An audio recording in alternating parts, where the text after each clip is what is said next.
The Groundbreaker has approved our request for docking, Captain. You're free to disembark.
This is Halcyon News. We interrupt your regularly scheduled advertisement for the following story. Remember Auntie Cleo? Because she remembers you. When you were sick, who took your temperature? When you were hungry, who gave you a needle full of love? Auntie Cleo, that's who.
I am pleased to inform you that we have arrived at the labyrinth. Please be advised that the punishment for trespassing is execution. Please be advised that electrical storms on the surface of Tartarus make departure impossible at this time.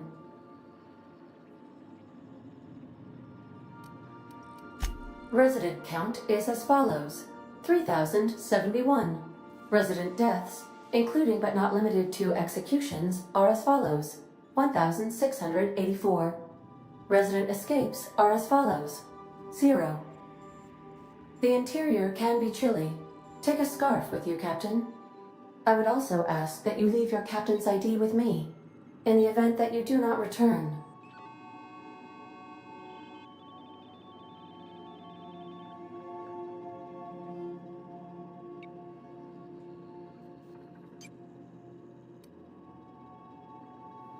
Understood.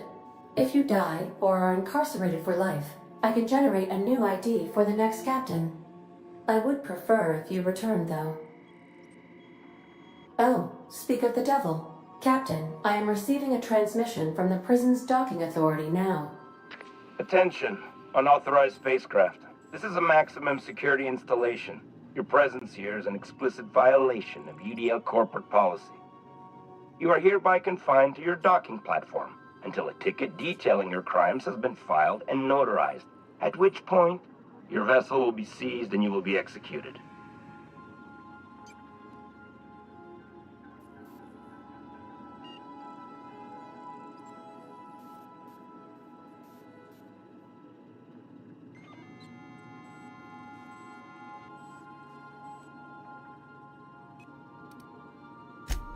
UDL does appreciate the courtesy you've done us by delivering yourself here. As a show of our deepest gratitude, we will make your execution quite swift.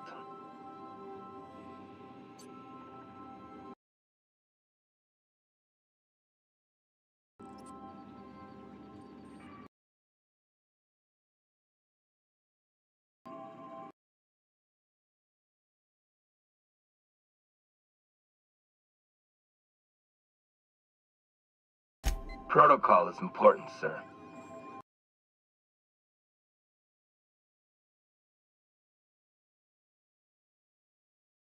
Crime does not preclude the sentencing of another, technically speaking. Tartarus Docking Authority signing up. Hang on. Looks like you're gonna have company at the execution. Another ship just pulled into your dock. Wait, is that from the Groundbreaker? What the? Pay no mind to that, just have a pleasant day. Transmission terminated. How can I be of assistance?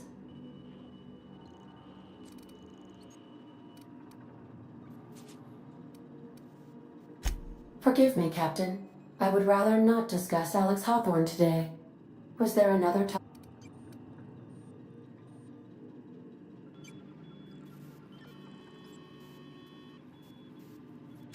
As you...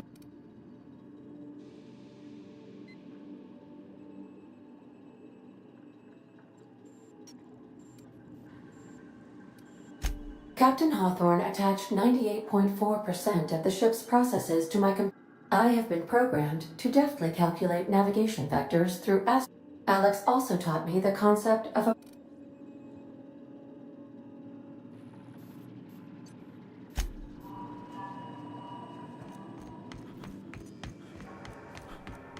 We'll be here, Captain. Or will we? Haha.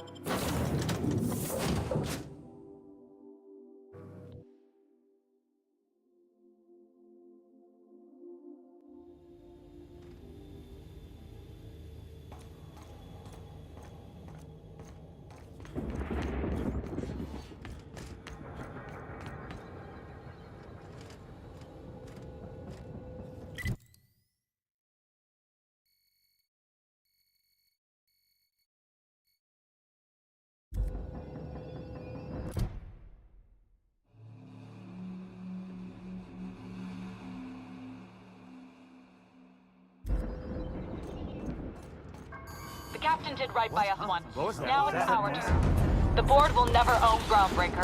Not while I breathe. Push on, Mardat!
Bring him down! Here they come!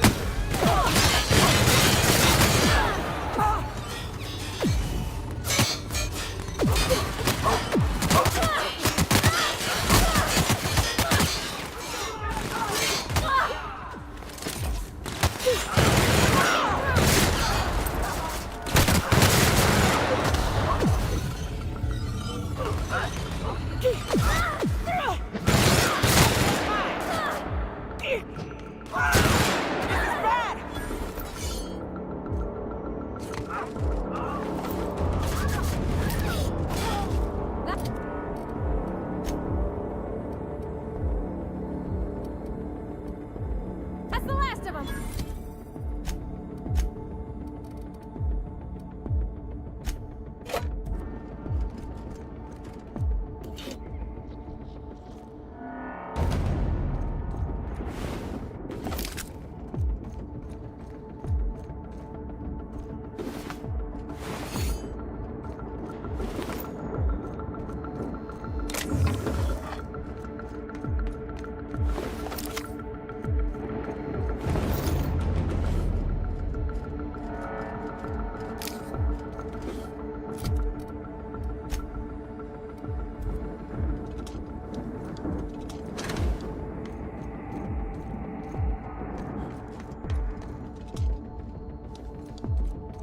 Watch out!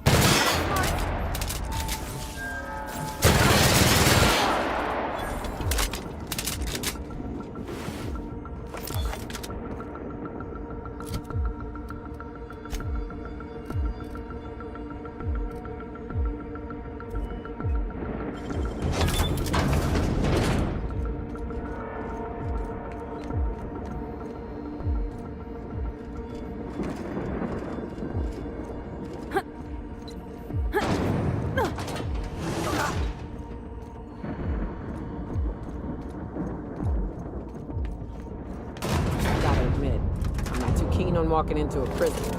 They lock me up, I'm liable to kill everyone trying to get back out.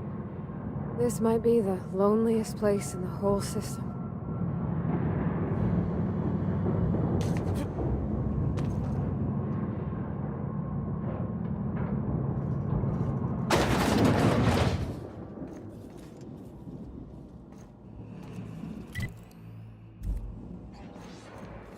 Whew. We have a lot of shooting to do, Captain.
on my watch, kid!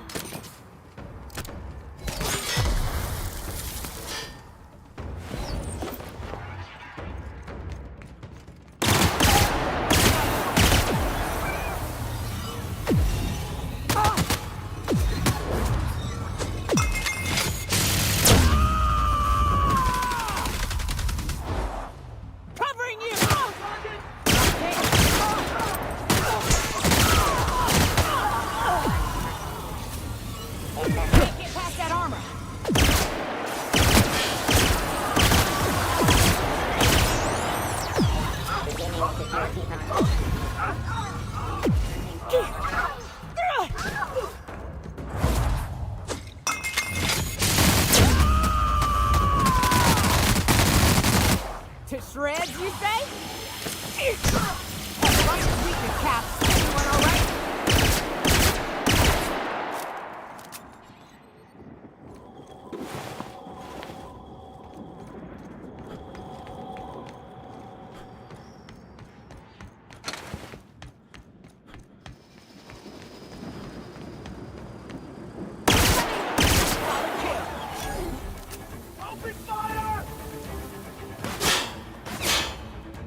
Returning fire!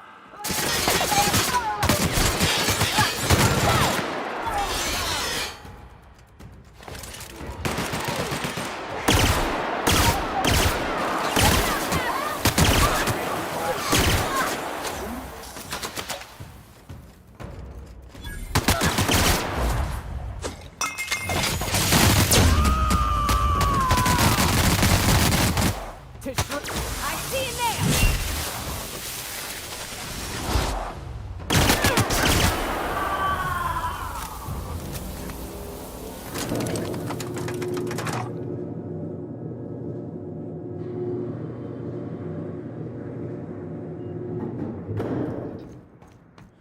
Let's go, troops. Stellar Base counting on us. Here they come!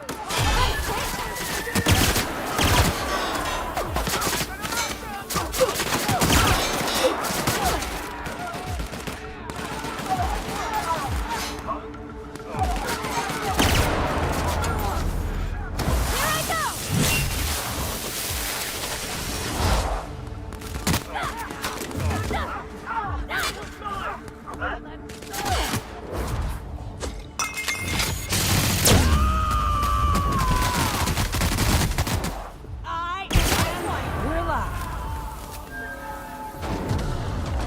Incoming! No messers.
Well, look who it is.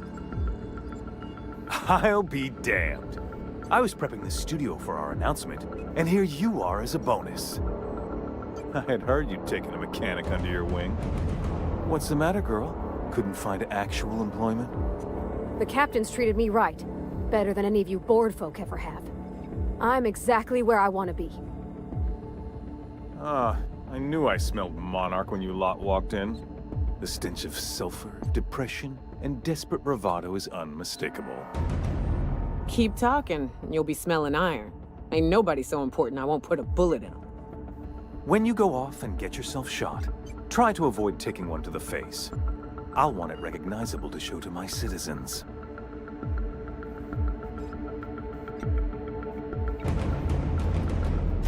My word! You've correctly identified the most recognizable man in the colony. Remarkable. It's a wonder what Phineas saw in you. Then again, he's an insane person. Thankfully, he's our insane person now. A proper company man.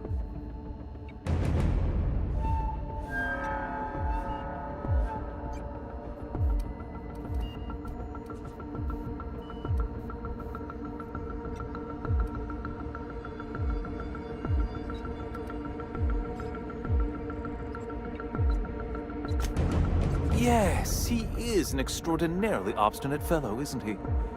Fine, he isn't working for us per se. Semantics, he'll come around. But that's between us. As far as my adoring citizens will know, we've turned a dangerous crackpot into a working-class man. It's a miracle.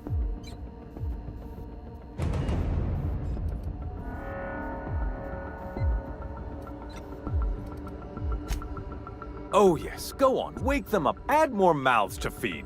That'll solve our starvation problems. I don't know what half-baked plans that simpleton in a lab coat has been leading you through, but it's done. It's over. Let me ask you something, Captain. Have you at any point thought about not fucking up our entire society? We're helping, which is more than you can say. I'm making actual progress towards stabilization and recovery. You're just getting in the way.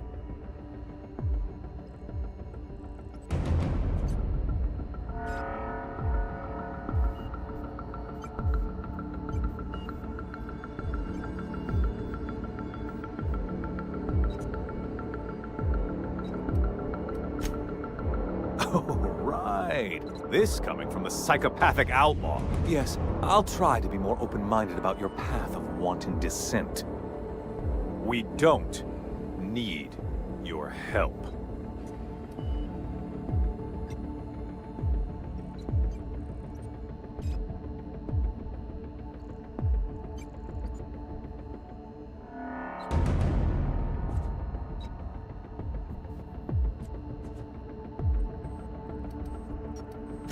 We'll have to agree to disagree on that one, Captain. Now, if you don't mind, I have to finish prepping this script.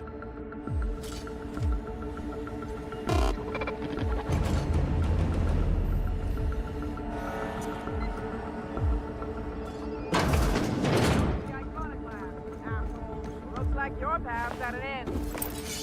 Sell your shit for beer money.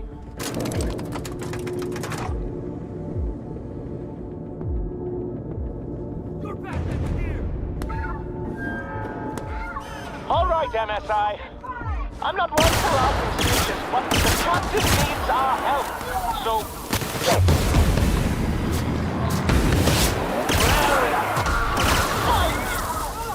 Here they come.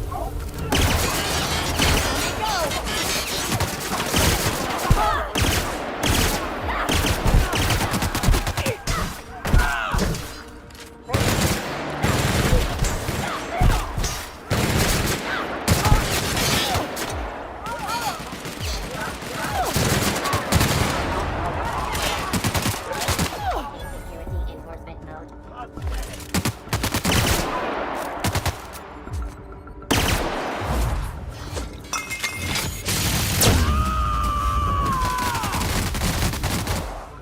Covering you!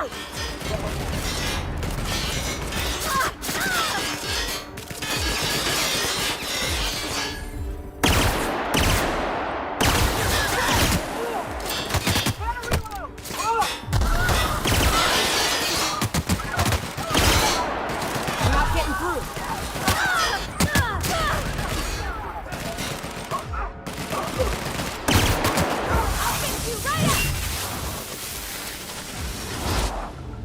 It's nothing personal, I swear.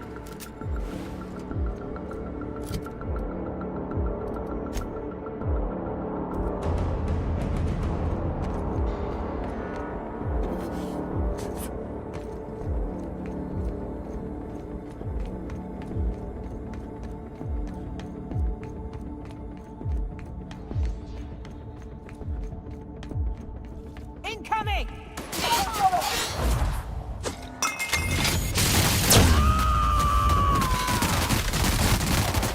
Here goes nothing.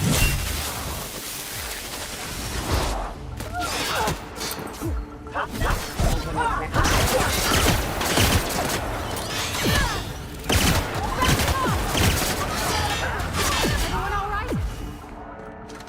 Welcome to the Iconoclasts, asshole!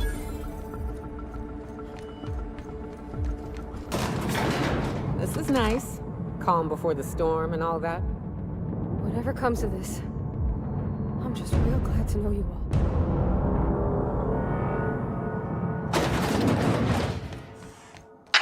Captain, you have an uncanny talent for complicating my life.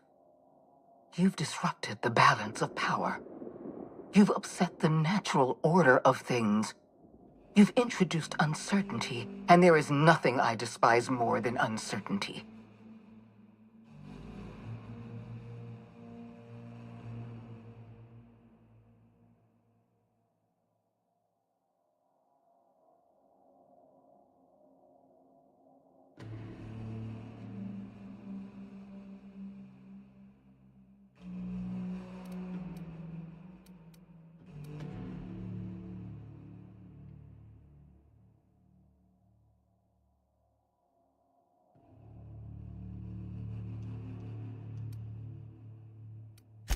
Do you imagine you're leading some grand revolutionary army?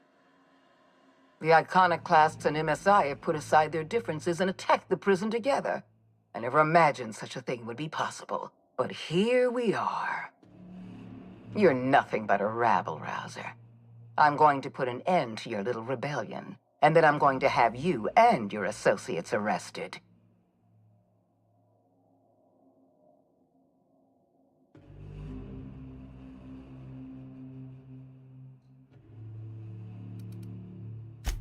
I have no intention of dying on Tartarus, Captain. Not when there's so much work left to do. I admit I miscalculated the extent of your influence. The board's plan never accounted for you. This is a mistake I intend to correct. I have Dr. Wells in my custody. Once I've secured his cooperation, I can move forward with the program. I can repair the damage you've done. I can set things right.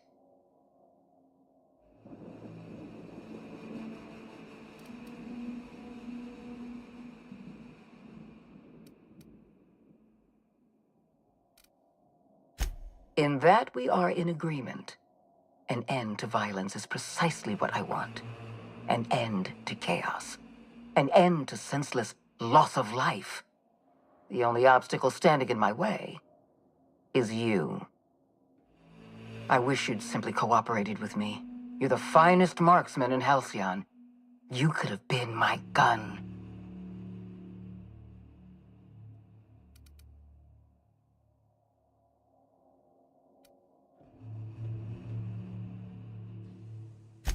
Fair enough. I'm giving you exactly one chance to parley with me.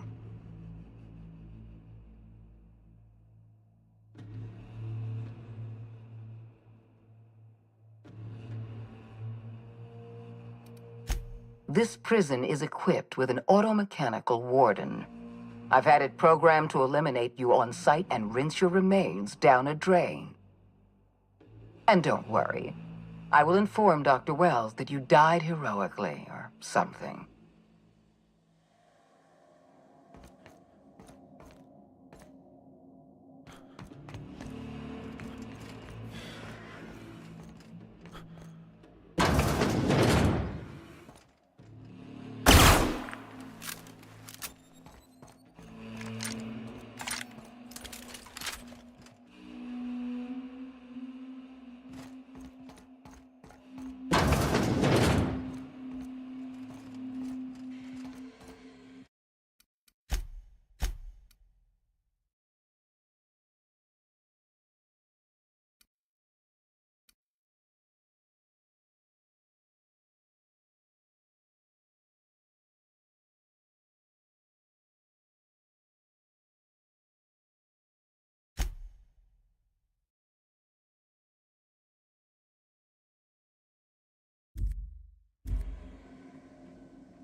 System. Big mistake.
Why won't you just...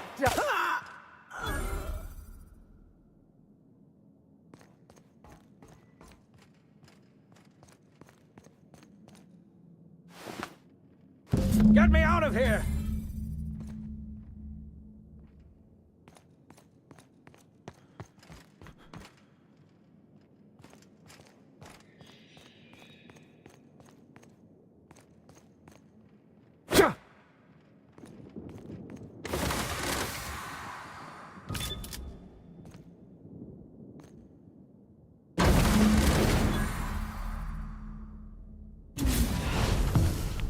You don't know how glad I am to see you. You did the right thing. Akande was a monster. Her death was much deserved, and long overdue. And you lunatic, you broke into the board's own fortress just to rescue one doddering old man. You are absolutely out of your mind, and I can't begin to thank you enough.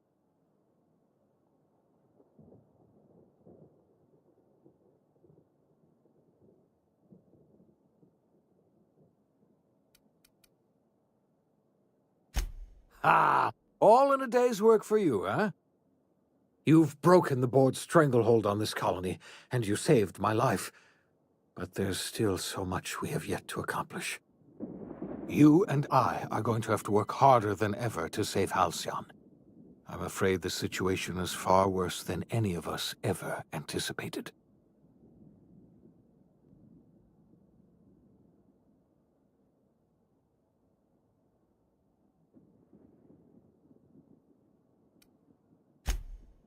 Earth has gone dark. We haven't received a single message in 3 years. There's been no communication, no signals, nothing. 2 years ago, the Earth's Directorate's frigate disappeared on their way back to Earth. We don't know what they discovered when they arrived, or if they arrived at all. So we've got to make do on our own. Seems to me that'll make us stronger in the end anyhow.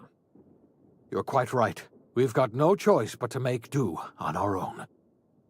You mean we're all alone out here? Really alone? I'm afraid so, Miss Holcomb. Halcyon is the only home we have left. Returning to Earth is no longer an option. We're in serious trouble, my friend. Do you know what this means for Halcyon? We can't rely on Earth for support anymore. We've been cut loose. We're entirely on our own.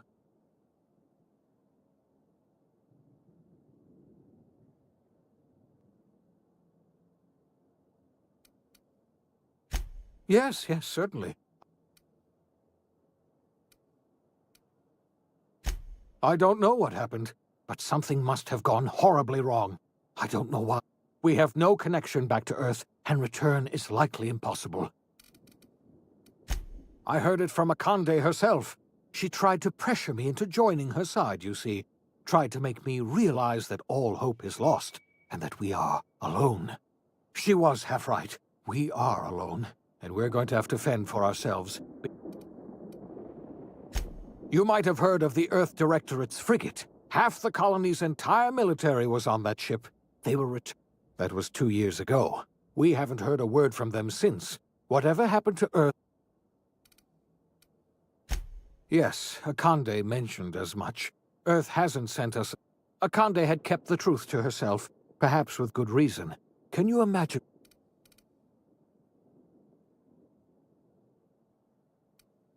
I wasn't trying to hide the truth from you, but after all you've done, I owe you an explanation. Yes, I experimented on the Hope's colonists. Each of my experiments ended. You are my first and only success. I didn't tell you about the others because I didn't want to burden you. My failures are my own to bear, not yours.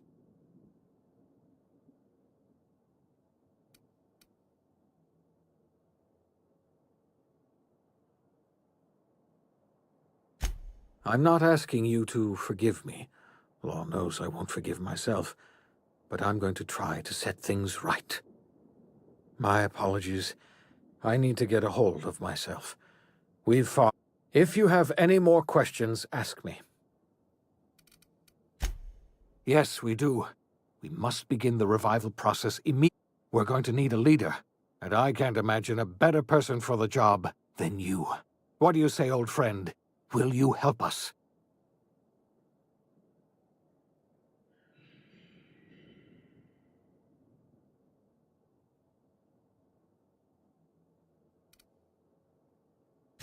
When I revived you, I thought you were going to help me save this colony. I was wrong. I had our roles reversed, you see. You're the one who's going to save us all. I'm just the one who set you up. You're the best thing to ever happen to Halcyon. If you want to take it upon yourself to lead this colony, you have my support. We're not a colony any longer, are we? Our last connection to Earth has been severed, and so... Our future is uncertain, and no one knows what tomorrow...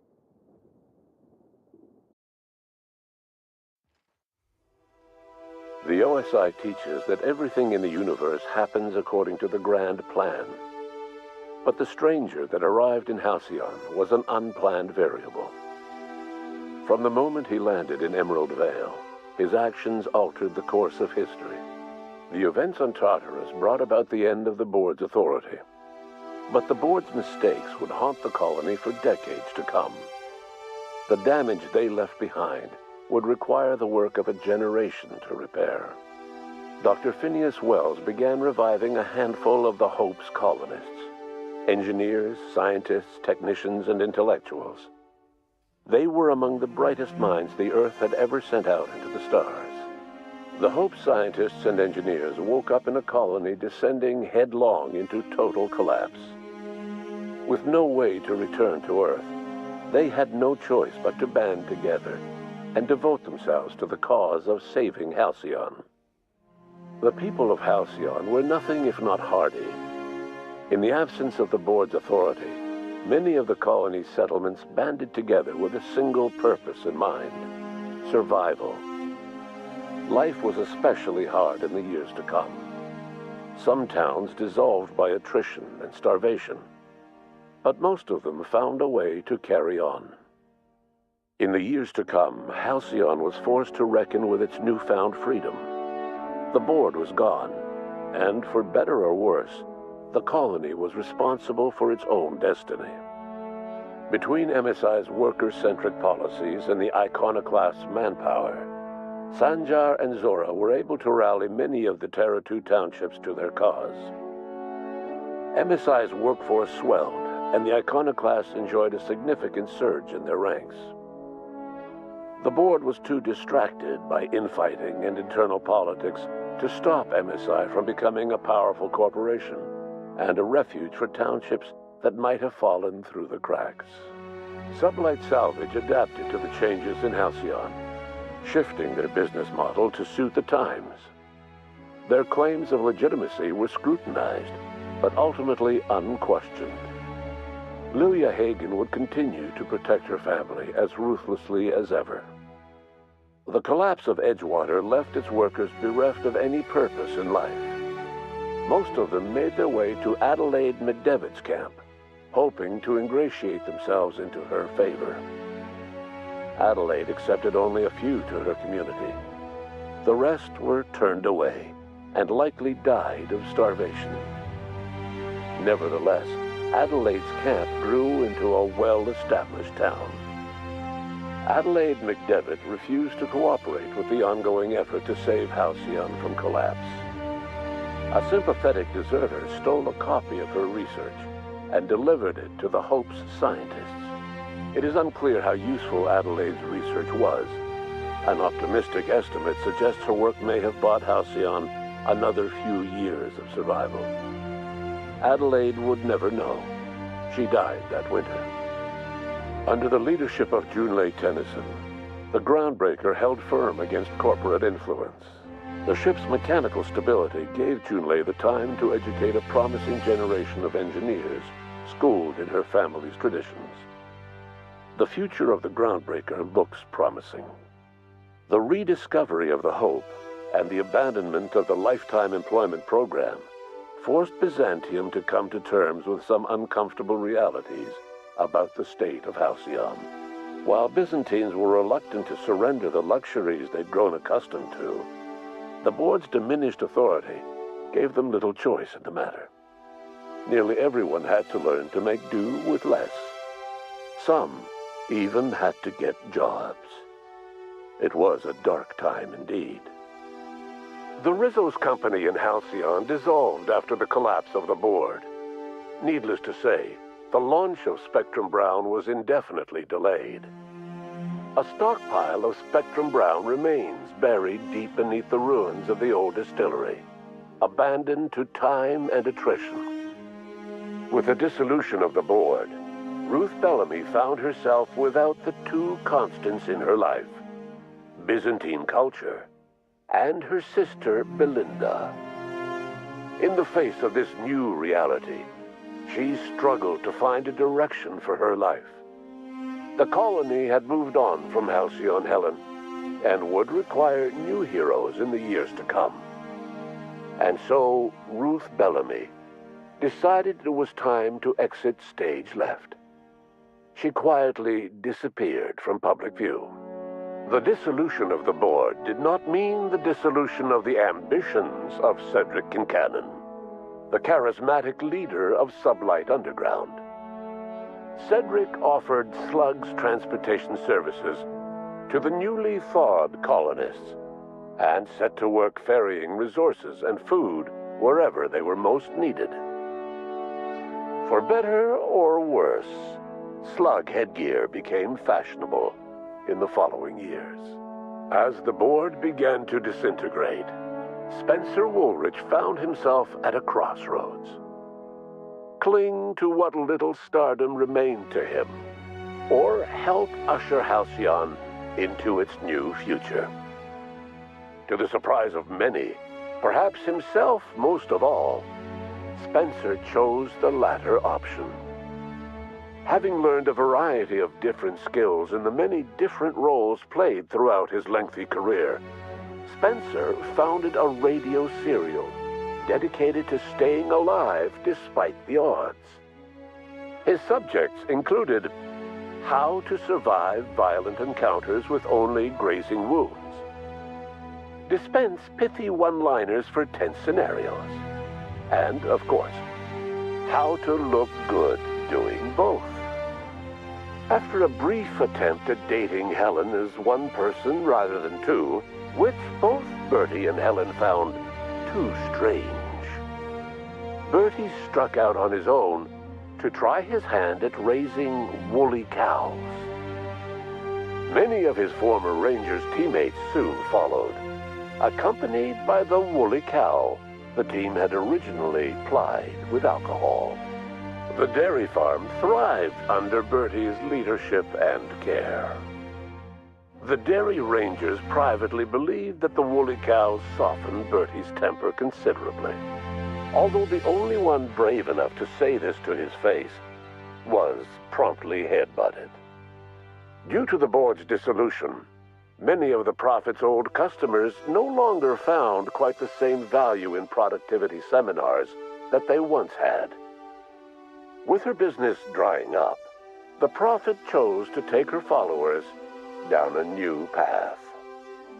Months later, salvagers on Eridanos found clues leading them to a seemingly abandoned bunker out in the wilderness. Inside, they discovered horribly mangled corpses, sacrificed to a blood-scrawled portrait of a sprat-headed deity. The Prophet was not among the bodies. Once the matter with the Hope colonists was resolved, Junlei bashfully asked Parvati if she'd like to join her permanently on the Groundbreaker, and Parvati enthusiastically, if somewhat awkwardly, agreed. The stories of her adventures spread across the colony, and Parvati soon found herself the center of attention. Having served as the engineer of a renowned spacecraft, tramp freighters and wildcat miners sought her out by name, and in no time, she was a fixture in the Groundbreaker's mechanical ecosystem. She and Junlei were never far apart. Nyoka returned to Monarch to take another crack at making a permanent life for herself. She formed the Charon Group, a mercenary outfit of ragtag survivalists and wilderness experts. Anyone in need of a guide, or just looking to throw back a beer and swap stories, could find her camping on the trail or clearing an infestation. The SAM unit that accompanied you spread awareness of the product line's superior sanitation and maintenance capabilities across what was left of the colony. This led to a boost in SAM unit sales. Did you know that SAM units are the longest-lasting, toughest-acting cleaning solution in Halcyon? Minister Clark was released from house arrest, and his contact with you gave him a sense of renewed purpose and vigor. Once it became clear that no help would be coming from Earth, he threw his considerable efforts and talents into helping Halcyon manage the crisis before it. As for Dr. Phineas Wells, He spent his remaining years in his orbital lab. He eventually came to terms with his own past and was able to forgive the mistakes of his younger self by devoting his remaining years to serving the colony. In the end, Dr. Wells was able to save every scientist and engineer aboard the Hope. Over the next decade, nearly all of the Hope's remaining colonists were successfully revived. Halcyon saw a period of rapid technological and scientific advancement. Breakthroughs in dietary supplements saved the colony from starvation. Geoengineering projects and social reforms began to change the structure and character of the colony. Dr. Wells laid the groundwork for the project to save the colony, but he would never live to see the fruits of his labor. He passed away a few years later. His work was carried on by the scientists and engineers he revived. Today, Halcyon has stabilized. The people of the colony work hard to adapt to their new circumstances. Nearby colonies send aid and supplies. Life will never be easy in Halcyon, but for the first time in its history, there exists a sense of real, genuine hope about the future. And what about you? The unplanned variable in the history of Halcyon. Long after Wells passed away, you carried on his work with more energy, determination, and brilliance than he could ever muster. The years that followed were hard, but Halcyon survived by the efforts of the Hope's most promising colonists, the greatest of which was you. No one knows what's happened to Earth, and no one knows what the future has in store for Halcyon. All we know for certain is this: the name of the Unreliable and that of its intrepid captain will remain the subject of countless stories for years to come.